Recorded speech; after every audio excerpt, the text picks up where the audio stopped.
Friends, आज 1 फरवरी 2022 को निर्मला सीतारमण जी ने 2022-23 के फाइनेंशियल ईयर के लिए बजट पेश किया है।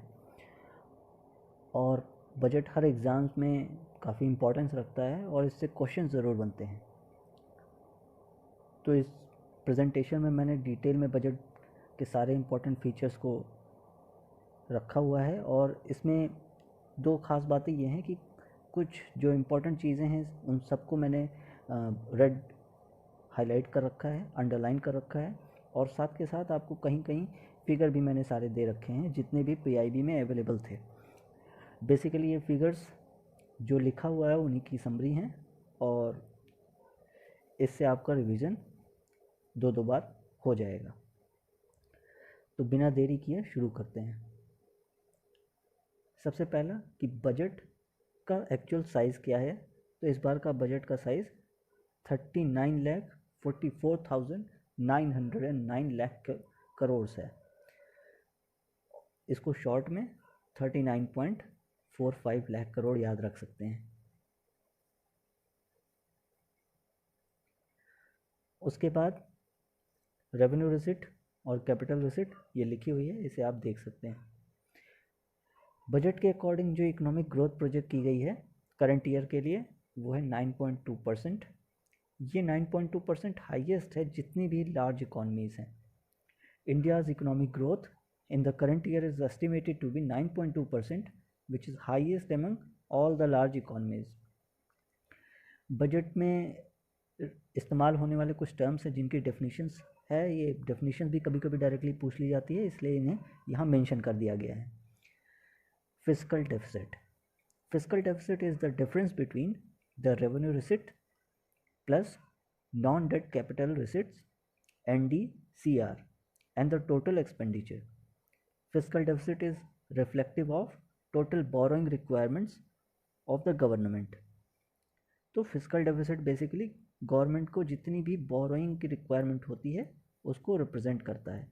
कई बार ये क्वेश्चन पूछा जा चुका है, कई बार इसकी फिस्कल डेफिसिट की डायरेक्ट डेफिनेशन पूछ ली जाती है और कई बार इसके इनडायरेक्ट इम्प्लीकेशन क्या होता है जो कि यहाँ लिखा हुआ है।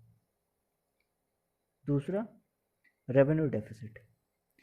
Revenue deficit refers to excess of revenue expenditure over revenue receipts.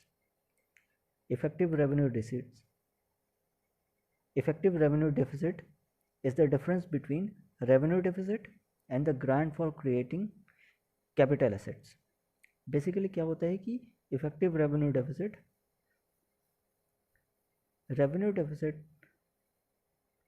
जो होता है उसमें से जो भी कैपिटल एसेट क्रिएट करने के लिए ग्रांट्स दी गई होती हैं उसको डिडक्ट कर लिया जाता है, तो जो अमाउंट आता है, जो डिफरेंस आता है वो इफेक्टिव रेवेन्यू डेफिसिट कहलाता है।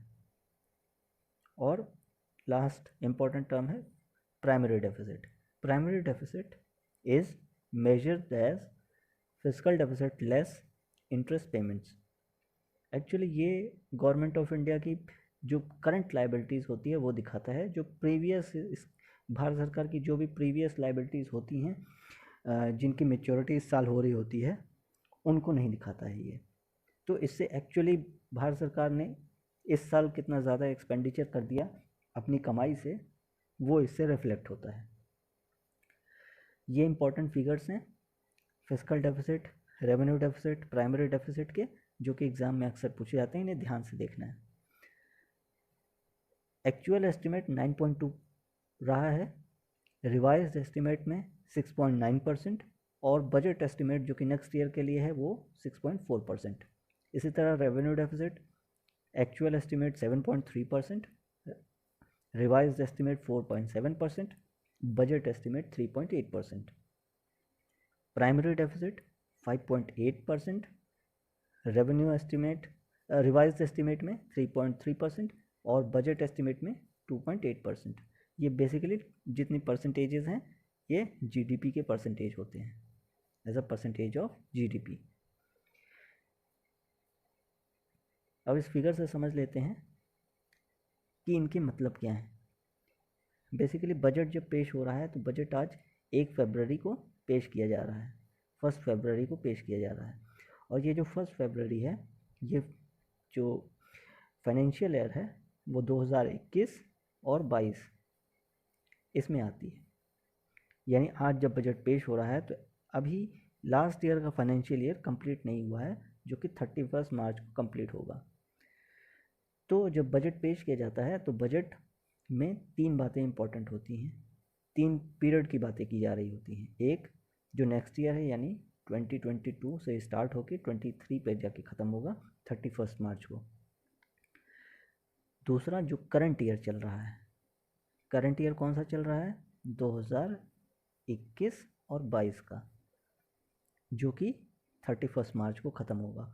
और एक जो 2020 और 2021 में मार्च में ये फाइनेंशियल ईयर ख़त्म हो चुका। तो ये जो 3 ईयर्स हैं इनके बारे में बजट में बात की जा रही होती है। तो 2020-21 के हमें एक्चुअल एस्टिमेट्स पता होते हैं कि एक्चुअल बजट जो एक्चुअल खर्च हुआ है, एक्चुअल रेवेन्यू आया है वो कितना था। जो करंट ईयर होता है, करंट ईयर में 2 चीज़ें सामने निकल के आती हैं, एक बजट एस्टिमेट, एक revised estimate. Budget estimate basically क्या होता है कि लास्ट ईयर जब निर्मला सीतारमण जी ने बजट पेश किया था तो कुछ एस्टिमेट लगाए थे उस बजट में कि हमें इतने पैसे मिलेंगे और इतने खर्च होंगे, और उसके हिसाब से अलग अलग डेफिसिट्स आते हैं। लेकिन जब फाइनेंशियल कंप्लीट होता है, धीरे धीरे एक्सपेंडिचर जब होता है तो कभी कभी रेवेन्यू शॉर्टफॉल होता है, किसी वजह से हो सकता है, कोविड की वजह से या इस तरह की कोई और नेचुरल या मैन मेड रीजंस हो सकते हैं। इसी तरह एक्सपेंडिचर में कभी कभी किसी प्रोजेक्ट के लिए ज़्यादा खर्च करना पड़ जाता है या कभी कभी किसी प्रोजेक्ट के लिए कम खर्च में ही काम चल जाता है। तो इस तरह की वजहों से जो एक्चुअल बजट एस्टिमेट किया गया होता है एक साल पहले, वो एक साल बाद आते आते तक, जब नेक्स्ट बजट पेश किया जा रहा होता है अगले साल का, तब तक आते आते उस बजट में कई सारे परिवर्तन आ जाते हैं। इन्हीं परिवर्तनों को इनकॉर्पोरेट करते हुए एक रिवाइज्ड एस्टिमेट जारी किया जाता है, जो कि उसी साल यानी 2021-22 के लिए, जिस साल के लिए बजट एस्टिमेट पेश किया गया था लास्ट ईयर, उसी साल के लिए प्रेजेंट किया जाता है। तो करंट ईयर के 2 पार्ट्स होंगे, एक जो लास्ट ईयर हमने बजट एस्टिमेट में पेश किया था और दूसरा जो रिवाइज्ड एस्टिमेट है, जो अब चूँकि 1 मंथ ही केवल रह गया है तो अब हमें एक फेयर आइडिया है कि अब तक हमारा कितना रेवेन्यू हुआ है और कितना खर्च हुआ है। और नेक्स्ट ईयर जब बजट पेश होगा तो इस साल के बजट एस्टिमेट और रिवाइज्ड एस्टिमेट को ना पेश करते हुए इस साल के एक्चुअल एस्टिमेट्स पेश किए जाएंगे। ठीक है, तो जो revenue receipt, fiscal deficit, revenue deficit, primary deficit हैं, इनको देखिए। ये 2020-21 के लिए जो एक्चुअल फिगर्स हैं वो 9.2% है फिस्कल डेफिसिट, 7.3% है रेवेन्यू डेफिसिट और प्राइमरी डेफिसिट है 5.8%। बजट एस्टिमेट जब किया गया था तो फिस्कल डेफिसिट को 6.8 प्रोजेक्ट किया गया था, जबकि अब रिवाइज एस्टिमेट में इसको 6.9 कर दिया गया है और नेक्स्ट ईयर के लिए जो प्रोजेक्टेड है वो 6.4 है। तो आपके एग्जामिनेशन पॉइंट ऑफ व्यू से ये 2 फिगर मोस्ट इंपॉर्टेंट होते हैं।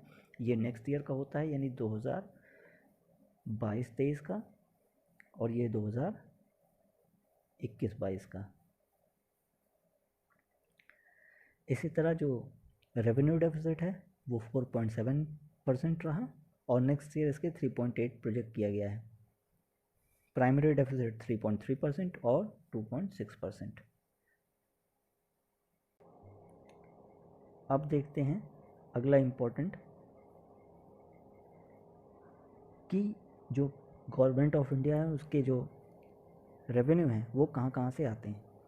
अक्सर आपको एग्जामिनेशन में ये काफ़ी इम्पोर्टेंट होता है, ये दोनों, कि पैसे कहाँ से आते हैं और कहाँ को जाते हैं। इसको आपको अरेंज करने के लिए दिया जाता है, तो इसको बहुत ही ध्यान से देखना है। बोरोइंग्स एंड अदर लाइबिलिटीज़ 35 पैसा, यानी 1 रुपये अगर भारत सरकार का रेवेन्यू आ रहा है तो उसमें से 35 पैसे भारत सरकार बोरोइंग एंड अदर लाइबिलिटी से प्राप्त कर रही है। सेकंड नंबर पे आता है जीएसटी, जहाँ से 16 पैसे मिलते हैं। थर्ड और फोर्थ नंबर पे corporation tax and income tax है, दोनों से 15 पैसे निकलते हैं। हालांकि जब आप फिगर्स देखेंगे तो माइन्यूटली देखेंगे तो दोनों में से कोई एक ज़्यादा होगा, लेकिन जो ब्रॉड रुपया कहाँ से आता है और रुपया कहाँ को जाता है, इसका जो फिगर होता है उसमें जो डेटा दिया हुआ है उसके हिसाब से दोनों ही 15 पैसे पे इक्वल हैं। उसके बाद आता है यूनियन एक्साइज ड्यूटी, जहाँ से 7 पैसे मिलते हैं, नॉन टैक्स रेवेन्यू जहाँ से 5 पैसे मिलते हैं। तो इनका अरेंजमेंट ध्यान रखना है। सबसे ज़्यादा आता है जीएसटी से, ये मोस्ट इम्पॉर्टेंट है। कभी कभी आपसे डायरेक्टली ये पूछा जा सकता है कि सबसे ज़्यादा पैसा कहाँ से आता है, तो जीएसटी। उसके बाद रुपया कहाँ खर्च होता है भारत सरकार का, तो सबसे ज़्यादा अगर पैसे लिए गए हैं तो सबसे ज़्यादा पैसे पेमेंट भी इंटरेस्ट पेमेंट के रूप में करने होते हैं। तो फर्स्ट नंबर पे ये है। ये बस याद करने का एक तरीका है, हर साल ये चेंज होता रहता है, ज़रूरी नहीं कि ये ऑर्डर सेम ही हो। सेकंड नंबर पे state share of taxes and duties, ये 17 पैसे। सेंट्रल सेक्टर स्कीम्स 15 पैसे। भारत सरकार अलग अलग स्कीम चलाती है। जो सेंट्रल सेक्टर स्कीम होती है इसमें 100% फंड भारत सरकार अपनी तरफ से दे रही होती है, तो इसके लिए भारत सरकार को 15 पैसे खर्च करने होते हैं 1 रुपये में। Finance commission and other borrowings 10 पैसे। उसके बाद नंबर आता है सेंट्रली स्पॉन्सर्ड स्कीम्स 9 पैसे। सेंट्रली स्पॉन्सर्ड स्कीम में भारत सरकार अपनी तरफ से कुछ पैसे देती है और स्टेट गवर्नमेंट को अपनी तरफ से पैसे लगाने होते हैं। फिर जैसा ऊपर हमने corporation tax and income tax में देखा था, वही सेम पोजीशन है सब्सिडी एंड डिफेंस में। डिफेंस में ज़्यादा खर्च होता है, सब्सिडी में उससे रिलेटिवली थोड़ा कम, लेकिन जो पाई चार्ट के रूप में जो दिया है उसमें 8 पैसे दोनों के लिए दिए हुए हैं, तो दोनों से 8-8 पैसे आते हैं। और पेंशन में 4 पैसे खर्च करने होते हैं, यहाँ 8 पैसे खर्च करने होते हैं। Revised fiscal deficit in the current year is estimated at 6.9% of GDP as against 6.8% projected in the budget estimates. The fiscal deficit in 2022-23 is estimated at 6.4% of GDP, which is consistent with the broad path of fiscal consolidation announced last year to represent a fiscal deficit level below 4.5% by 2025-26। तो last year जब fiscal deficit हमने breach किया था तो finance minister ने एक fiscal consolidation का एक पाथ एक सजेस्ट किया था कि हम कब तक इस फिस्कल डेफिसिट को वापस कंट्रोल में ले आ लेंगे, क्योंकि लास्ट ईयर हमारा फिस्कल डेफिसिट 9.2% चला गया था। तो 2025-26 तक हमने ये टारगेट किया था कि हम इस फिस्कल डेफिसिट को 4.5% पे ले आ देंगे। तो जो करंट फिस्कल डेफिसिट है यानी कि 6.8% जो रहा, जो प्रोजेक्ट किया गया था, जो एक्चुअल 6.9% था, और जो नेक्स्ट ईयर के लिए 6.4% है, उसको 2025-26 तक 4.5% पे ले आ दिया जाएगा, ऐसा निर्मला सीतारमण जी ने कहा है। जो भी चीज़ें मैंने रेड से कर रखी हैं वो सारी आपके एग्जामिनेशन पॉइंट ऑफ व्यू से बहुत ही इंपॉर्टेंट है। जब भी आप रिवाइज कर रहे हों तो इन्हीं रेड पॉइंट्स को देखें और उसके बाद जो फिगर दिया हुआ है उसे एक बार देख लें, तो ये बजट आपका रिवीजन कंप्लीट हो जाएगा। तो अब भारत आज़ादी के अमृतकाल में प्रवेश कर गया है, बजट में इसको खास ध्यान दिया गया है इस पर, तो ये आपके एग्जामिनेशन पॉइंट ऑफ व्यू से इम्पोर्टेंट है। तो अमृतकाल बजट में बेसिकली भारत की आज़ादी के 75 साल से लेके भारत की आज़ादी के 100 वर्ष जब पूरे होंगे उसके बीच का जो पीरियड है, इस पीरियड को अमृतकाल बोला जा रहा है। 75 ईयर्स 2022 में कंप्लीट हो रहा है और 100 साल 2047 में कंप्लीट होगा। तो इस बीच का जो समय है इसे अमृतकाल कहा जा रहा है। तो आपसे एग्ज़ाम में ये क्वेश्चन पूछा जा सकता है, तो इसे ध्यान में रखना है। अगला इम्पॉर्टेंट PLI स्कीम जो है वो 14 सेक्टर्स के लिए है। इसमें बस यही इम्पॉर्टेंट बात है, productivity linked incentive in 14 sectors with a potential to create 60 lakh new jobs and an additional production of 30 lakh crore during next 5 years. इन्हीं चीज़ों को इस फिगर में, जैसा कि मैंने आपको बताया था कि इन फिगर में जो बातें ऊपर लिखी हैं या नीचे लिखी हैं, उन्हीं बातों को फिगर के फॉर्म में PIB ने दिया हुआ है अलग अलग डायग्राम के माध्यम से। और इसको यहाँ रखने का पर्पस दो है, एक थोड़ा सा ये अट्रैक्टिव दिखता है, और दूसरा आपको सेम चीज़ 2 बार पढ़ने से रिवाइज हो जाएगी और मैक्सिमम चीज़ें आपको यही वीडियो देखते देखते ही याद हो जाएंगी। यहाँ देख लीजिए क्या लिखा है, the productivity linked incentive in 14 sectors. अधिकतर जगह 13 मिलता है, इसलिए ये पॉइंट इंपॉर्टेंट है कि 14 सेक्टर है। For achieving the vision of Atmanirbhar Bharat has received excellence response with potential to create 60 lakh new jobs and an additional production of 30 lakh crore during next 5 years। तो कुछ अचीवमेंट्स बताते हुए निर्मला जी ने कहा कि the strategic transfer of ownership of Air India has been completed. Air India की strategic transfer complete हो चुका है। ये एक पब्लिक सेक्टर अंडरटेकिंग थी, इसको भारत सरकार काफ़ी टाइम से इसको बेचने की कोशिश कर रही थी, जो कि फाइनली इस फाइनेंशियल ईयर में कंप्लीट हो चुका है। The strategic partner for NINL Neelanchal Ispat Nigam limited has been selected. The public issue of LIC is expected shortly and others too are in the process for 2022-23। जो लास्ट ईयर का budget था वो 6 pillars पे based था। ऐसे ही इस साल का बजट 4 चीज़ों को प्रायोरिटाइज़ करता है। 4 चीज़ प्रायोरिटी में है इस साल की बजट की। वो 4 चीज़ें क्या है, ये काफ़ी इंपॉर्टेंट है। ये आपसे इन चारों की जगह कोई 3 दे के इनमें से और चौथा कोई और दूसरा ऑप्शन दे देगा और आपको पूछेगा कि which of the following is not the 4 priorities, is not among the 4 priorities as per the budget 2022-23। तो आपको ये चारों याद रहनी चाहिए। एटलीस्ट आप देख के इस पोजीशन में रहें कि पहचान सकें कि कौन सा इन चारों में से नहीं था। पहला PM गति शक्ति, दूसरा इंक्लूसिव डेवलपमेंट, तीसरा productivity enhancement and investment, sunrise opportunities, energy transition and climate action, और चौथा फाइनेंसिंग ऑफ इन्वेस्टमेंट्स। PM गति शक्ति जो पहला प्रायोरिटी है, PM गति शक्ति। तो PM गति शक्ति बेसिकली 7 इंजन्स पे बेस्ड है। और ये 7 इंजन्स कौन से हैं? Road, railways, airport, port, mass transport, waterways and logistics infrastructure.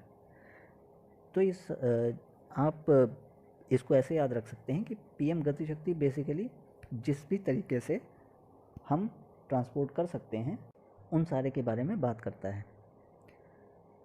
तो पहला होता है रोड, जिससे हम ट्रांसपोर्ट करते हैं railway, airport, port, waterways, mass transport, और इन सबको करने के लिए लॉजिस्टिक्स इंफ्रास्ट्रक्चर। ये सातों भी आपके लिए इम्पॉर्टेंट हैं। इसी को PIB में फिगर के फॉर्म में जो लिखा हुआ है वो उसे एक बार देख लीजिए। ये चीज़ें आपको आगे भी मिलेंगी, सेम चीज़ें रिपीट होंगी कम से कम 2 बार। completing 2500 kilometers national completing 25,000 kilometers national highway in 2022-23, unified logistics interface platform, open source mobility stack, integration of postal and railway networks, one station one product, 400 new generation Vande Bharat trains, multimodal connectivity between urban transports and railway stations, national ropeway development plan, capacity building for infrastructure projects। तो road transport के लिए 25,000 kilometre इस बार 2022-23 में complete किया जाएगा। एक unified logistic interface platform तैयार किया जाएगा जिसमें एक जगह से दूसरी जगह तक जाने के लिए जितनी भी डिफरेंट टाइप के ट्रांसपोर्ट फैसिलिटीज़ का इस्तेमाल किया जाता है उन सब के लिए एक सिंगल प्लेटफॉर्म बनाया जाएगा। पोस्टल और रेलवे नेटवर्क को इंटरकनेक्ट किया जाएगा, इंटीग्रेट किया जाएगा। इससे एक जगह से दूसरी जगह तक सामान पहुंचाने के लिए पोस्टल नेटवर्क का इस्तेमाल किया जाएगा और रेलवेज़ की मदद से एक जगह से दूसरी जगह सामान पहुंचाया जाएगा। One station one product, launch किया जाएगा, इस पर फोकस किया जाएगा ताकि लोकल कम्युनिटीज़ को, लोकल जो इम्पोर्टेंट फेमस खाने पीने के सामान या कोई इस तरह के जो प्रोडक्ट्स होते हैं उनको इस्तेमाल किया जा सके, उनको रेवेन्यू मिल सके। अगला 400 new generation Vande Bharat train चलाई जाएंगी। 400 न्यू जनरेशन, ये फिगर्स इंपॉर्टेंट हैं, ये आपको ये याद रखने। 400 यहाँ 25,000 किलोमीटर्स, ठीक है।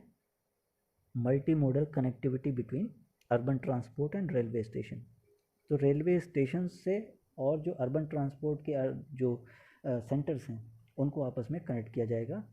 मल्टी मॉडल कनेक्टिविटी प्रोवाइड की जाएगी, जैसे कि मल्टी मॉडल मतलब बस भी होंगी, ऑटोज़ होंगे और बाइक्स होंगी और डिफरेंट टाइप के ट्रांसपोर्ट का इस्तेमाल करके रेलवे स्टेशंस को अर्बन सेंटर से कनेक्ट किया जाएगा ताकि मोबिलिटी आसान हो सके। ये सब हम जो कर रहे हैं वो बेसिकली मोबिलिटी को आसान करने के लिए, चीज़ों को और लोगों को एक जगह से दूसरी जगह तक जाने में आसानी हो, इसके लिए ये किया जा रहा है। और नेशनल रोपवे डेवलपमेंट प्लान, ये काफ़ी इम्पोर्टेंट है।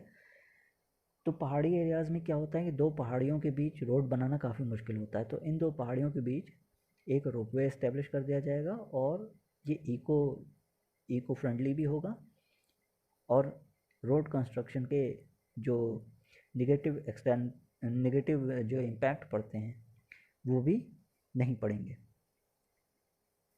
इन्हीं बातों को जो ऊपर लिखा हुआ है उन्हीं बातों को थोड़ा डिटेल में यहाँ लिखा हुआ है नीचे। Contracts for implementation of multimodal logistic parks at 4 locations through PPP mode will be awarded in 2022-23। कितनी जगहों पे? 4 locations पे। National highway network will be expanded by 25,000 kilometers। ये फिगर एग्जाम में आपसे पूछा जा सकता है। In 2022-23 and rupees 20,000 crore will be mobilized through innovative ways of financing to complement the public resources।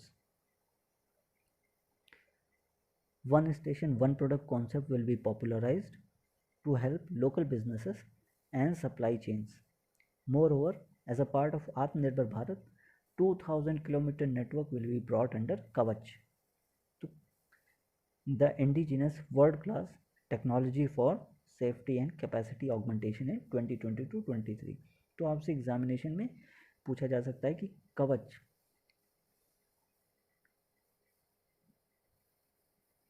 क्या है, तो आप 4 ऑप्शन दे देंगे, उनमें से एक ऑप्शन ये होगा कि इंडिजिनस वर्ल्ड क्लास टेक्नोलॉजी है for safety and capacity augmentation, और ये रेलवेज में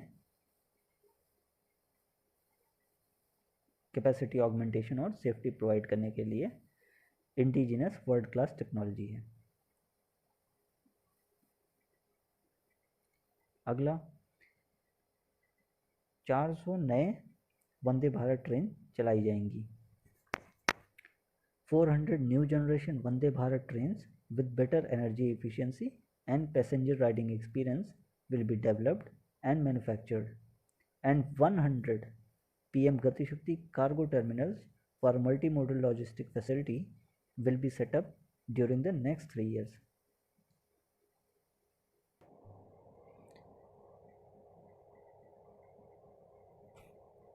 तो 100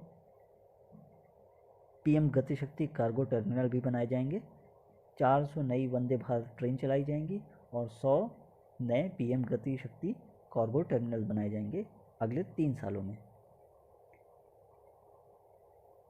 उसके बाद केमिकल फ्री नेचुरल फार्मिंग को प्रमोट करने के लिए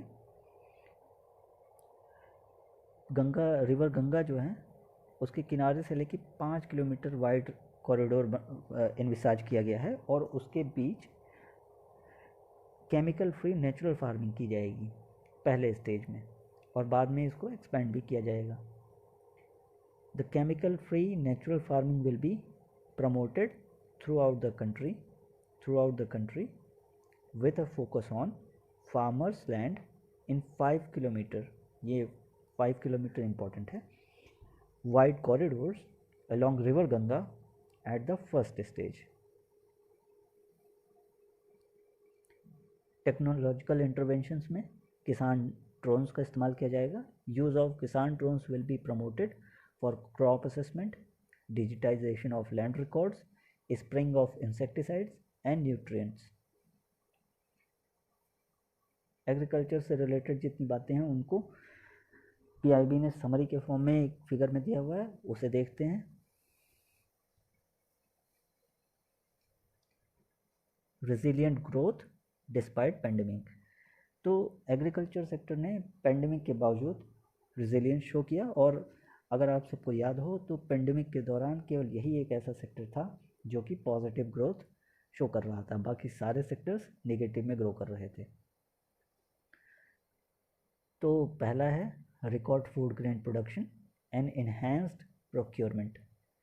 भारत सरकार ने प्रोक्योरमेंट को इन्हेंस किया है और फूड ग्रेन प्रोडक्शन भी हमारा बढ़ा है। 2.37 lakh crore direct payment of MSP to 163 lakh farmers. इस फिगर को हम मेंस में इस्तेमाल कर सकते हैं, ये हो प्रीलिम्स में आपसे पूछे जाने की संभावना बहुत ही कम है। Promoting chemical free natural farming, environmentally sustainable agriculture की जब हम बात करते हैं तो केमिकल फ्री नेचुरल फार्मिंग इसको प्रमोट किया जा रहा है। रिवर गंगा के 5 किलोमीटर वाइड कॉरिडोर में इसको प्रमोट किया जाएगा throughout the country. Promoting post harvest value addition, consumption and branding of millet products. जो मिलेट है 2023 को इंटरनेशनल ईयर ऑफ मिलेट्स घोषित किया गया है, तो उसको ध्यान में रखते हुए इसके प्रमोशन, इसकी ब्रांडिंग और इसके कंजम्पशन को बढ़ावा देने के लिए एक योजना शुरू की गई है। Delivery of digital and high tech services to farmers in PPP mode, use of Kisan drones to aid farmers, launching fund with blended capital to finance agricultural startups.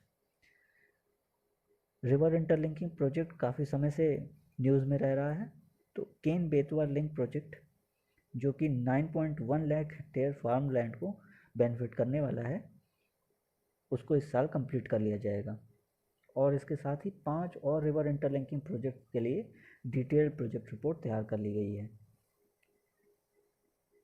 As 2023 has been announced as International Year of Millets, the government announced full support for post-harvest value addition, enhancing domestic consumption, and for branding millet products nationally and internationally. Implementation of Cane Betwa link project at an estimated cost of 44,605 crore will be taken up. Moreover, draft DPR detailed project reports of 5 river links, namely Damanganga Pinjal, Partapi Narmada, Godavari Krishna, Krishna Pennar, Pennar Kaveri have been finalized. तो pandemic के दौरान सबसे ज़्यादा अगर कोई sector hurt हुआ है तो उनमें से एक हॉस्पिटैलिटी सेक्टर है, उसके लिए स्पेशल फोकस गवर्नमेंट ने दिया है इस बजट में। तो hospitality and related services, especially those by micro and small enterprises, are yet to regain their pre-pandemic level of business, and after considering these aspects, the ECLGS will be extended up to March 2023. Finance Minister informed that its guarantee cover will be expanded by rupees 50,000 crore. तो emergency credit line guarantee scheme जो है उसको expand कर दिया गया है 50,000 करोड़ से, और अब उसका टोटल कवरेज है 5 लाख करोड़ का। ये जो एडिशनल अमाउंट है, ये एडिशनल अमाउंट यानी 50,000 करोड़, ये एक्सक्लूसिवली केवल और केवल हॉस्पिटैलिटी और रिलेटेड एंटरप्राइजेस के लिए इस्तेमाल होंगी। Credit Guarantee Trust for Micro and Small Enterprises CGTMSE scheme will be revamped with a required infusion of funds. Interlinking उद्यम, ई-श्रम, NCS और असीम पोर्टल, इन सारे पोर्टल्स को आपस में इंटरलिंक कर दिया जाएगा ताकि फॉर्मलाइजेशन ऑफ इकोनॉमी को और बढ़ावा दिया जा सके। अगला, extending ECLGS with focus on hospitality and related enterprises, ऊपर जो हमने अभी देखा। Revamping CGTMSE with additional credit of 2 lakh crore. और ये एक नया स्टार्ट किया गया है रैम्प प्रोग्राम। आपसे सीधे एग्जाम में दिया जा सकता है कि RAMP program is related to, एक क्वेश्चन ये। दूसरा क्वेश्चन जो कि अधिकतर बैंकिंग एग्जाम्स में पूछा जाता है, रैम्प प्रोग्राम, इसमें आपसे कोई भी एक वर्ड का फुल फॉर्म पूछ सकता है, R का, A का, M का या P का। तो इसके फुल फॉर्म को और ये किससे रिलेटेड है, ये दोनों आपको पता होना चाहिए। Rolling out of RAMP program, RAMP में फुल फॉर्म देख लीजिए, raising and accelerating MSME performance with outlay of 6,000 crore over 5 years। तो रैम्प का फुल फॉर्म है raising and accelerating MSME performance with an outlay of 6,000 crore over 5 years। ठीक है।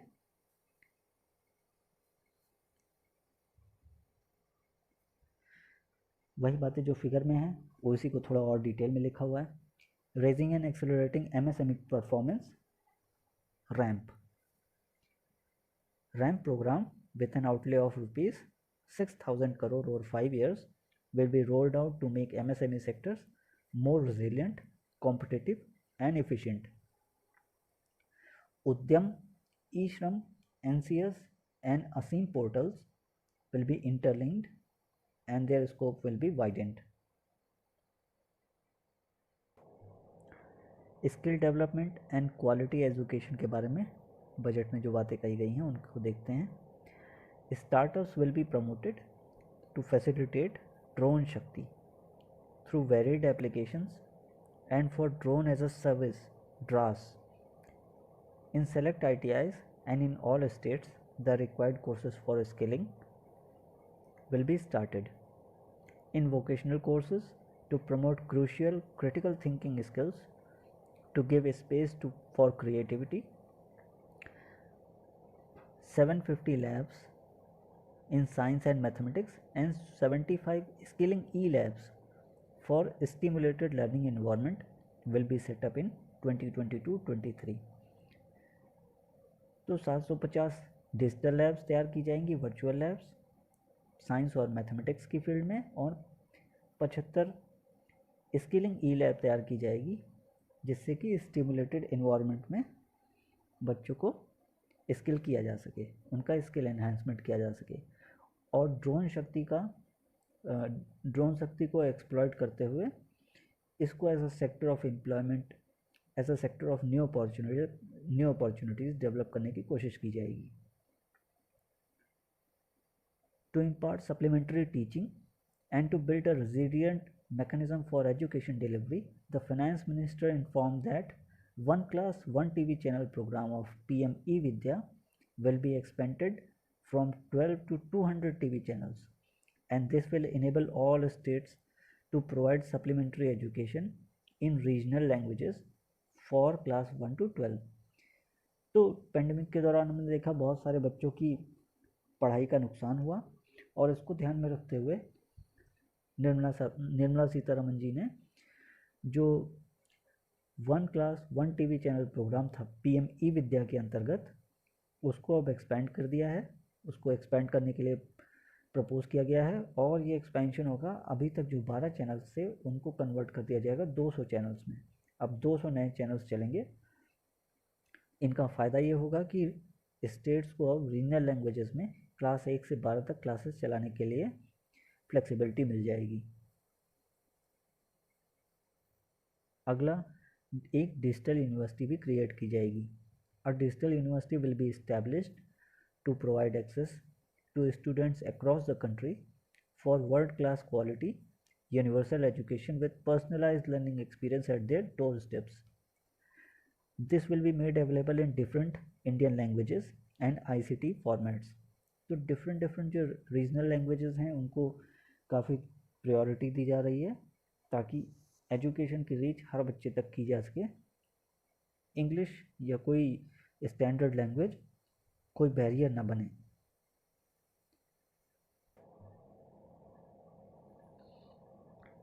इन्हीं बातों को पीआईबी ने इन्फोग्राफिक के रूप में दिया हुआ है।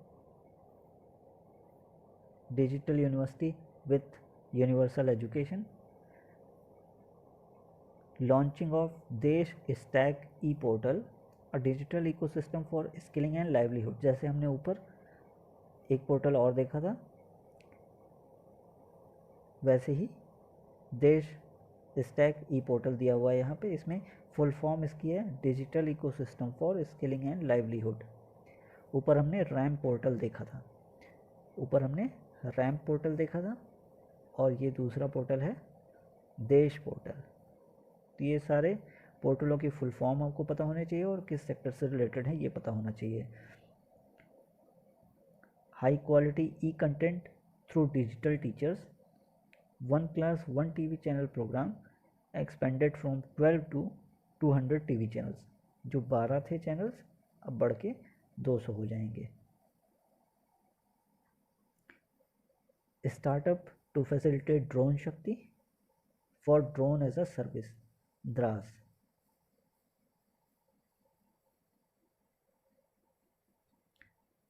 $750 virtual labs in science and mathematics, 75 skilling e-labs for stimulated learning environment। Pandemic के दौरान हेल्थ रिलेटेड इश्यूज भी काफ़ी हुए लोगों को। उसमें सबसे ज़्यादा इम्पोर्टेंट और जो सबसे ज़्यादा नेग्लेक्टेड रहा वो है मेंटल हेल्थ इशू। इसको ध्यान में रखते हुए बजट में जो फाइनेंस मिनिस्टर हैं उन्होंने प्रोएक्टिव स्टेप लेते हुए इस पर एक इनिशिएटिव लिया है। The pandemic has accentuated mental health problems in people of all ages. A national tele mental health programme will be launched for better access to quality mental health counseling and care services. This will include a network of 23 tele-mental health centers of excellence, with NIMHANS being the nodal center. NIMHANS will be nodal center, and International Institute of Information Technology Bangalore providing technical support.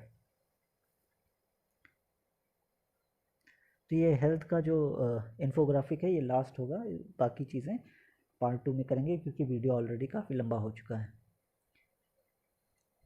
National digital health ecosystem will be rolled out.